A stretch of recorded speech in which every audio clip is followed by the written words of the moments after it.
अस्सलामु अलैकुम वरहमतुल्लाहि वबरकातुहू। कैसे पता लगेगा कि कुर्बानी आप पर वाजिब है या नहीं है?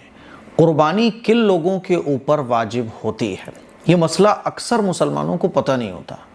लोग क्या कर रहे होते हैं कि इस साल अपनी तरफ से कुर्बानी कर दी, अगले साल बीवी की तरफ से, उसके अगले साल माँ बाप के नाम से, उसके अगले साल मरहूमीन के नाम से।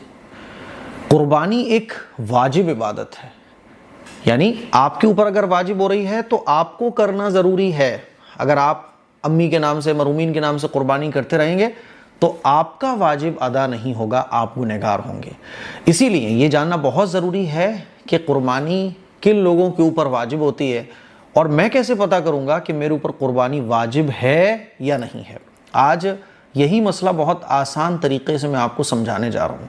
पहली बात तो ये समझ लीजिए कि कुर्बानी करना एक इबादत है। जिसके ऊपर ये इबादत वाजिब होगी उसको हर हाल में करना ज़रूरी होगी। ये कोई शौक़ थोड़ी ना है कि इस साल अम्मी के नाम से, इस साल अब्बा के नाम से। हाँ, किसी के ऊपर अगर कुर्बानी वाजिब नहीं है तो फिर उसकी मर्ज़ी है, क्योंकि उसके ऊपर तो वाजिब नहीं है, वो जिसके चाहे उसके नाम से कुर्बानी करे। या फिर अल्लाह ने आपको बहुत दिया हुआ है तो आप अपनी वाजिब कुर्बानी अदा करने के बाद फिर आप दूसरी कुर्बानी, तीसरी कुर्बानी, चौथी कुर्बानी जितनी चाहें आप जिनके नाम से चाहें उनके नाम से कर सकते हैं। तो आइए जानते हैं कुर्बानी किन लोगों के ऊपर वाजिब होती है। कुर्बानी अल्लाह तबारक व तआला ने मालदारों पर वाजिब फरमाई है। जैसे ज़कात मालदारों पर फ़र्ज़ है, इसी तरह से कुर्बानी भी मालदारों पर वाजिब है। और मालदारों को शरीयत की इस्तिलाह में कहा जाता है साहिब निसाब, यानी जो शख्स साहिब निसाब होगा, मतलब शरीयत की नज़र में जो मालदार होगा उसके ऊपर कुर्बानी वाजिब होगी। अब मालदार किसको कहेंगे? हर आदमी अपने से ऊपर वाले को देख के ये समझ रहा है कि मैं गरीब हूँ। तो शरीयत ने एक उसूल बनाया कि इतना अमाउंट अगर किसी के पास होगा तो वो शख्स साहिब निसाब होगा, चाहे वो मर्द हो चाहे वो औरत हो। और साहिब निसाब किसको कहते हैं? साहिब निसाब कौन होगा? जिस शख्स के पास इतना माल और दौलत हो, और माल और दौलत किसी भी शक्ल में हो सकती है, सोने की शक्ल में, चांदी की शक्ल में, बिजनेस का सामान, कैश, बैंक बैलेंस, पॉलिसी वॉलिसी, दुनिया भर की चीज़ें, ज़रूरत से ज़्यादा सामान, प्रॉपर्टी वगैरह वगैरह। अगर किसी के पास इतना माल और दौलत है जितने रुपए में 52.5 तोला चांदी मार्केट में आ रहा है, इंडिया में मेरे ख्याल में 52.5 तोला चांदी जो आ रहा है वो 1,60,000 या 65,000 के लगभग है, करीब करीब। थोड़ा बहुत फ़र्क हो सकता है ज़िलों और शहरों के हिसाब से। तो 52.5 तोला चांदी यानी 1,60,65,000 रुपये अगर किसी के पास है, कम से कम, ज़्यादा है तो फिर देखने की ज़रूरत ही नहीं है, कम से कम इतना है, तो वो शख्स कहलाता है साहिब निसाब। और साहिब निसाब जो होगा उसके ऊपर कुर्बानी वाजिब हो जाएगी। अब 52.5 तोला चांदी आपके पास है कि नहीं? 52.5 तोला चांदी से होना ज़रूरी नहीं है। 52.5 तोला चांदी जितने रुपये में आ रही है आपके इलाके में, 1,60,000 65,000, इतना रुपये का सामान, चाहे वो आप देखें जोड़ेंगे, सोना है तो सोना देखिए कितना है आपके पास, चांदी है तो चांदी को काउंट कर लीजिए, बिजनेस का सामान मान लीजिए आपकी कपड़े की दुकान है तो आपकी दुकान में कितना कपड़ा है वो प्लस कर लीजिए, कैश आपके पास कितना है, चाहे वो बैंक बैलेंस में हो या आपने शेयर मार्केट में लगा के रखा हुआ है, कैश किसी भी फॉर्म में हो और किसी भी अकाउंट में हो वो भी आप जोड़ लीजिए। चौथा, ज़रूरत से ज़्यादा सामान। ज़रूरत से ज़्यादा सामान कहते हैं कि साल भर आपको उस चीज़ की ज़रूरत ना पड़ती हो। मिसाल के तौर पे एक घर तो हमारी ज़रूरत का होता है जिसमें हम रहते हैं, दूसरा घर हमने और लेके डाल के रखा हुआ है, तो दूसरे घर की क्या ज़रूरत होती है? बस लेके डाल दिया, ऐसे ही पैसा बहुत था तो दूसरा घर भी लेके डाल दिया। एक कार की ज़रूरत है, दूसरी कार वैसी हमारी खड़ी है, उसकी ज़रूरत नहीं पड़ती, पूरे साल इस्तेमाल में नहीं आती। ऐसी बहुत सारी ऐसी चीज़ें होती हैं जो हम लोग शौक़ में ख़रीद कर डाल देते हैं, या पैसा बहुत होता है तो ख़रीद कर डाल देते हैं और साल भर उसकी ज़रूरत नहीं पड़ती, तो वो कहलाता है ज़रूरत से ज़्यादा सामान। जैसे मकान है तो एक मकान ज़रूरत है इंसान की, एक से ज़्यादा जो मकानात वगैरह होते हैं या तो वो प्रॉपर्टी की गरज से ख़रीद के रखे जाते हैं कि जब पैसे बढ़ जाएंगे तो बेच देंगे, या ऐसे ही पैसा ज़्यादा होता है तो ख़रीद के रख दिए जाते हैं। ये सब काउंट होंगे ज़रूरत से ज़्यादा सामान में। तो इन चारों चीज़ों को, इन चार में से जो आपके पास हो उसको आप काउंट कर लीजिए और देखिए टोटल मिला के ये कितने की बैठ रही हैं। आपके ऊपर जो कर्ज़ा है, इस महीने में आपको जो कर्ज़ा लोगों को देना है, आपके ऊपर जो भी बकाया है वो भी माइनस कर दीजिए। सब कुछ माइनस करने के बाद जो भी चीज़ें आपके पास हैं मिल मिला के बैठ रही हैं 2 लाख रुपए की, तो 2 लाख रुपए का अमाउंट इतना है कि आप साहिब निसाब हो रहे हैं, क्योंकि 52.5 तोला चांदी कम से कम है ना साहिब निसाब होने के लिए शर्त। तो 1,60,65,000 बैठते हैं, आपके पास तो 2 लाख है, तो आपके ऊपर कुर्बानी वाजिब होगी। किसी ने जोड़ा तो उसके पास बने 1,30,000, तो 1,30,000 ये 52.5 तोला चांदी के बराबर अमाउंट नहीं है तो ये शख्स साहिब निसाब नहीं होगा, इसके ऊपर कुर्बानी वाजिब नहीं होगी। देखो, जिसके ऊपर कुर्बानी वाजिब नहीं है वो करना चाहे तो भाई सुभान अल्लाह, लेकिन जिसके ऊपर कुर्बानी वाजिब है उसको अपना वाजिब अदा करना मैंडेटरी है और ज़रूरी है। तो इस तरह से आप खुद को चेक कर सकते हैं, अपने घर में चेक कर सकते हैं, लोगों को बता सकते हैं कि भाई खुद को चेक करो, मेरे ऊपर ये कुर्बानी की इबादत वाजिब तो नहीं हो रही है। अगर आप साहिब निसाब हैं तो आपके ऊपर कुर्बानी वाजिब होगी, वरना नहीं होगी। और जब आपके ऊपर कुर्बानी वाजिब हो गई तो अब ज़रूरी है कि आप अपनी कुर्बानी अदा करें सबसे पहले, ठीक है, बाद में किसी और के नाम से। अगर आप अपने नाम से कुर्बानी नहीं करेंगे, आपका वाजिब अदा नहीं होगा, आप गुनहगार होंगे वाजिब छोड़ने की वजह से। और ज़रूरी नहीं है कि आप बकरा लें, आप बड़े जानवर में शेयर्स भी ले सकते हैं, ठीक है। आपकी बीवी के पास अगर इतना माल और दौलत है कि वो साहिब निसाब हो रही है तो उसके ऊपर अलग कुर्बानी वाजिब होगी। हाँ, वो शौहर को कह दे मेरी कुर्बानी भी अदा करवा देना तो अदा हो जाएगी, शौहर करवा सकता है बीवी की तरफ से, लेकिन जिसकी तरफ से आप कुर्बानी करवा रहे हो एटलीस्ट उसको पता होना चाहिए, ठीक है। तो ये तरीका है पता करने का कि मेरे ऊपर कुर्बानी वाजिब हो रही है या नहीं। तो मुझे उम्मीद है ये मसला आपको अच्छे तरीके से समझ आ गया होगा। सबको बताइए, सबको ये कीमती बात शेयर कीजिए ताकि लोगों को इल्म हो सके कि कुर्बानी एक्चुअल में इबादत है और मेरे ऊपर वाजिब हो रही है कि नहीं हो रही है, हर मुसलमान ये जान सके। दुआओं की गुजारिश है। अस्सलामु अलैकुम वरहमतुल्लाहि वबरकातुहू। अस्सलामु अलैकुम वरहमतुल्लाहि वबरकातुहू। अशरे ज़िलहिज्जा में 5 काम किसी भी मुसलमान को नहीं करना चाहिए। आप जानते हैं कि रमज़ान के महीने के बाद जो सबसे कीमती दिन, जो सबसे फजीलत वाले दिन हैं वो अशरे ज़िलहिज्जा के हैं। तो अशरे ज़िलहिज्जा में जहाँ इबादत करने का बहुत सवाब है, रोज़े रखने का, नमाज़ें पढ़ने का, रात में अल्लाह की इबादत करने का, क़ुरबानी करने का, वहीं हमें और आपको ये भी गौर करना चाहिए कि मुझसे ये 5 काम अशरे ज़िलहिज्जा में बिल्कुल ना हो, इसका बहुत एहतमाम करना है। तो आइए जानते हैं वो 5 काम कौन कौन से हैं। पहला है, जो बहुत इंपॉर्टेंट काम है, गुनाहों से बचना। अशरे ज़िलहिज्जा में गुनाहों से बचना बहुत ज़रूरी है। आप कोई नेकी का काम ना करें, लेकिन इसका ख्याल रखें कि आपसे कोई गुनाह भी ना हो। जिस तरह से अशरे ज़िलहिज्जा में इबादत करने का सवाब बहुत बढ़ जाता है, इसी तरह से गुनाह करने का वबाल भी बहुत बढ़ जाता है। जैसे रमज़ान के महीने में नेकियों का सवाब बढ़ जाता है ना, तो गुनाह करने का वबाल भी बहुत बढ़ता है। तो गुनाहों से बचने की कोशिश करनी है। आप नहीं कर पा रहे कोई नफली इबादत, रोज़ा नहीं रख पा रहे, रातों में जाकर इबादत नहीं कर पा रहे हैं, कोई बात नहीं है, लेकिन गुनाह ना करें कम अज़ कम। एटलीस्ट फ़र्ज़ इबादतें एटलीस्ट आपकी नहीं छूटना चाहिए। तो गुनाहों से बचना है पहला काम। दूसरा, वजीफ़ों से बचें। अशरे ज़िलहिज्जा में तरह तरह के वजीफ़े सोशल मीडिया पर, यूट्यूब पर लोग बता रहे होते हैं, ये वजीफ़ा कर लो, वो वजीफ़ा कर लो। वजीफ़ों ने हमारी कौम का बेड़ा गर्क करके रखा हुआ है। आज आदमी सुन्नत पर अमल करने की फ़िक्र नहीं करेगा, वजीफ़ों की फ़िक्र करेगा। तहज्जुद से उसका कोई लेना देना नहीं होगा, लेकिन रात में 3 बजे जाग के वजीफ़े कर रहा होगा। आज हमारी हालत ये है कि सुबह से शाम तक 99% सुन्नतें हम छोड़ रहे हैं, लेकिन वजीफ़े कर रहे हैं। तो वजीफ़ों से बचना है। कोशिश ये करनी है कि मेरी ज़िंदगी सुन्नत के मुताबिक गुजरे। सुबह से शाम तक मैं जो भी काम करूँ, खाना खाऊँ, पानी पीऊँ, सोऊँ, जागूँ, उठूँ, बैठूँ, सुन्नत के मुताबिक मेरा हर काम हो। तो वजीफ़ों से बचना है। कुछ वजीफ़े तो ऐसे होते हैं जो बिल्कुल शरीयत के ख़िलाफ़ होते हैं और यूट्यूब पे उसको बताया जा रहा होता है और लोग उसको कर रहे होते हैं। तो दूसरा अहम काम वजीफ़ों से बचना है। नंबर 3, दिखावे से बचना है। अशरे ज़िलहिज्जा में अब कुर्बानी करनी होती है, तो कुर्बानी एक ऐसा अमल है जो अल्लाह के लिए किया जाता है। दिखावे से बचना है। आप कोई जानवर ख़रीद के ला रहे हैं, अल्लाह के लिए लेके आ रहे हैं, दिखावे से बचना। और किसी और की कुर्बानी के जानवर को बोलना, अरे तुम्हारा ऐसा है, अरे बहुत घटिया ले आया यार तुम, अबे इससे अच्छा तो ना करो भाई, तो अच्छा है। ये जो अल्फाज हैं कि किसी दूसरे के कुर्बानी के जानवर को देख के आपको अबे इतना हल्का, तो भाई इससे बढ़िया तो ना कर, ऐसे लोग बोलते हैं। तो दिखावा और किसी के जानवर को हल्का समझना, भारी समझना, ये वो गलत बात है। कुर्बानी अल्लाह के लिए है तो बस अल्लाह के लिए है।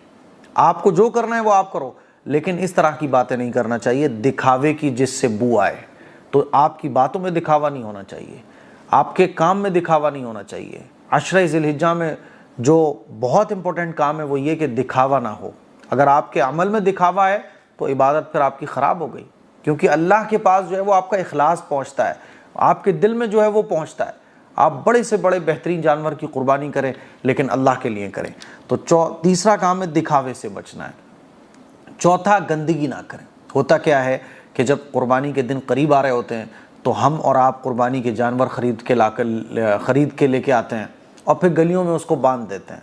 गलियों में वो टॉयलेट भी कर रहा है, पेशाब भी कर रहा है, गंदगी भी कर रहा है, फिर शाम हुई उसको हमने अपने घर में ले जाके बांध दिया। जिस जगह भी आप उसको बांधें, सफाई। अब तहारतु निस्फुल ईमान, अल्लाह के नबी सल्लल्लाहु अलैहि वसल्लम का मुबारक इरशाद है कि पाकी आधा ईमान है। सफाई इस्लाम में मुस्तकिल एक इबादत है। सफाई सुथराई इस्लाम में पसंदीदा है। आप कोई इबादत कर रहे हो, उसमें सफाई सुथराई ना हो, फिर कैसी इबादत? इसलिए सफाई का बड़ा ख्याल रखना है और अपने जानवरों को लाके इस तरह से गलियों में छोड़ नहीं देना कि वो लोगों के लिए तकलीफ़ का सबब बन रहे हो। होता है ना, लोग बड़े जानवर ख़रीद के लेके आते हैं और गलियों में उसको बांध देते हैं। अब बाइक वालों को परेशानी, साइकिल वालों को परेशानी, ठेले वालों को परेशानी। मैं तो खुद देखता हूँ, हमारे आसपास की गलियों में लोग गलियों में जानवर बांध देते हैं। निकलने वालों को इतनी दिक्कत होती है, अगर कोई कार वाला निकल रहा है, कोई ठेले वाला निकल रहा है, बेचारा निकल ही नहीं सकता है। 10-15 मिनट उसके ख़राब होंगे। गंदगी फिर अलग, गोबर उसने कर दिया, मैगनी कर दी, गंदगियाँ चल रही हैं।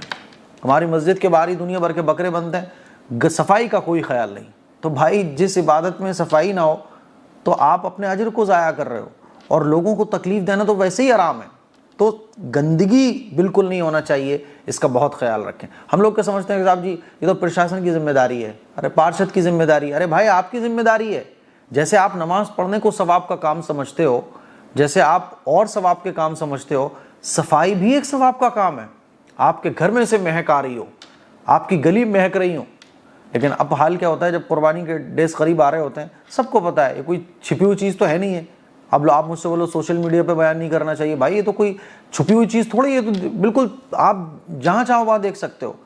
आपके मोहल्लों से पता ही ना लगे कुर्बानी हो रही है। इतनी सफाई का आपको ख्याल रखना है, तो गंदगी ना करें। पांचवा और अहम काम, कोई भी काम ऐसा ना करें जिससे इस्लाम और मुसलमानों की बदनामी कोई कर सकता हो। जैसे कि आप कुर्बानी करेंगे, सोशल मीडिया पर उठा के डाल दी। अब आप जानवर पाल रहे हो, उसके सामने इस तरह की वीडियो उसके साथ रिकॉर्ड कर रहे हो जिससे लोग गलत मतलब निकाल सकते हो। कुर्बानी कर रहे हैं, सोशल मीडिया पर डाल रहे हैं, गलत तरीका है। तो कोई भी काम ऐसा ना करें जिससे मुसलमानों की बदनामी हो। समझ रहे हो? हुकूमत की तरफ से जो ममनुआ जानवर है, जिन जानवरों की कुर्बानी मना है, बिल्कुल ना करें उन जानवरों की कुर्बानी।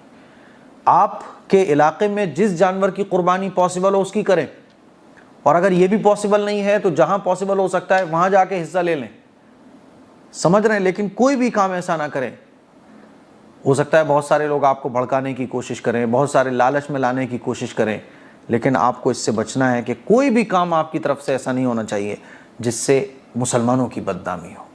इसीलिए सोशल मीडिया पर जानवरों के फ़ोटोज़, कुर्बानी करते हुए, गोश्त बांटते हुए वगैरह वगैरह, इन चीज़ों से बचना है। आपने कुर्बानी अल्लाह के लिए की है ना, अल्लाह इसका अजर देगा। ज़रूरत क्या है दुनिया वालों को दिखाने की।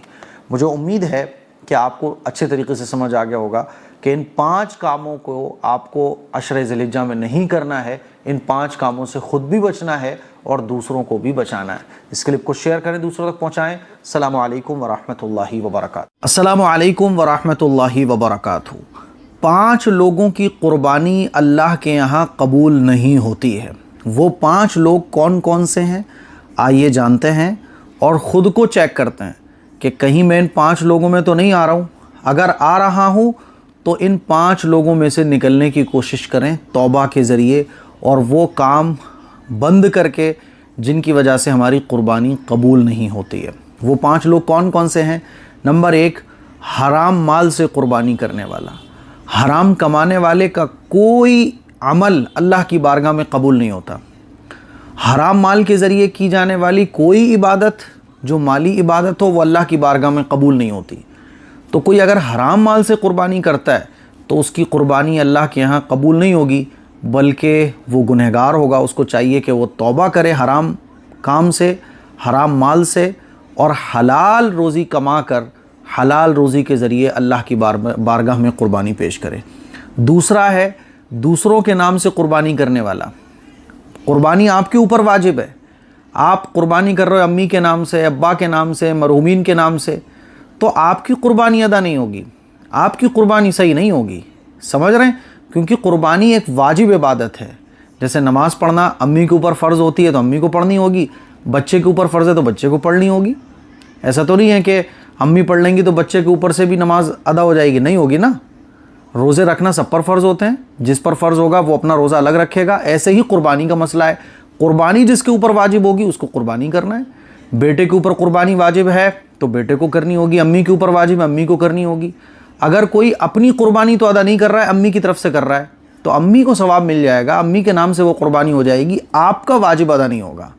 तो आपकी कुर्बानी तभी ठीक होती है जब आप अपने नाम से कुर्बानी करते हैं। समझ रहे हैं? तो दूसरों के नाम से कुर्बानी करने से आपका वाजिब जो कुर्बानी का है आपके ऊपर वो अदा नहीं होगा। नंबर 3, दिखावे की नीयत से कुर्बानी करने वाला।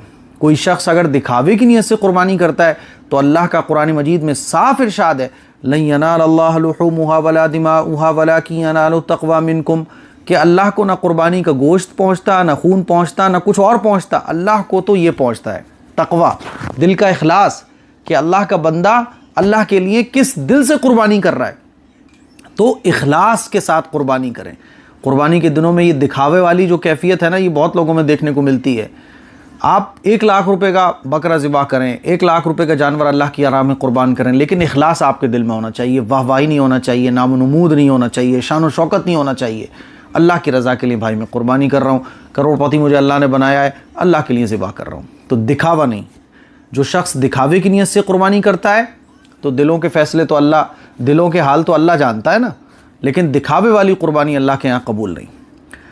नंबर 4, गैर मुस्लिम के ज़रिए ज़िबाह किया हुआ जानवर। ज़िबाह करने वाले का मुसलमान होना ज़रूरी है। समझ रहे हो? किसी अगर गैर मुस्लिम ने जानवर को ज़िबाह कर दिया, कुर्बानी दुरुस्त नहीं होगी। और नंबर 5, ऐबदार जानवर की कुर्बानी, या जो शराइत शरीयत ने बताए हैं, जैसे कि छोटा अगर जानवर है तो 1 साल का होना ज़रूरी है, बकरा या बकरी। अगर वो 1 साल से कम होगा तो चाहे जितना मोटा दिख रहा हो उसकी कुर्बानी दुरुस्त नहीं होगी। आपने उठा के 1 साल से कम का जानवर ज़िबा कर दिया, आपकी कुर्बानी ठीक नहीं होगी। बड़ा जानवर 2 साल का होना चाहिए, ऊँट 5 साल का होना चाहिए। तो ये जो उम्र की लिमिट है, अगर इस लिमिट से कम है, क्राइटेरिया पूरा नहीं हो रहा है, तो आपकी कुर्बानी दुरुस्त नहीं होगी। समझ रहे हैं? इसी तरह से ऐबदार कोई जानवर है, मान लीजिए किसी का कान कटा हुआ है, तिहाई हिस्सा या तिहाई से ज़्यादा, लंगड़ा है, और वो इतना लंगड़ा है कि चल भी नहीं पाता, बिल्कुल बैठा रहता है बस, या दांत टूटे हुए हैं, चारा भी नहीं खा पाता है, तो कोई पार्ट बॉडी का जानवर का तिहाई या तिहाई से ज़्यादा ख़राब हो चुका है, तो फिर ऐसे जानवर की कुर्बानी दुरुस्त नहीं होगी। तो ये 5 लोग हैं जिनकी कुर्बानी अल्लाह के यहाँ कबूल नहीं होती है। गौर कीजिएगा कि कहीं आपसे तो कोई गलती नहीं हो रही है। इस क्लिप को शेयर करें, दूसरों तक पहुँचाएँ। अस्सलामु अलैकुम व रहमतुल्लाहि व बरकातुहू।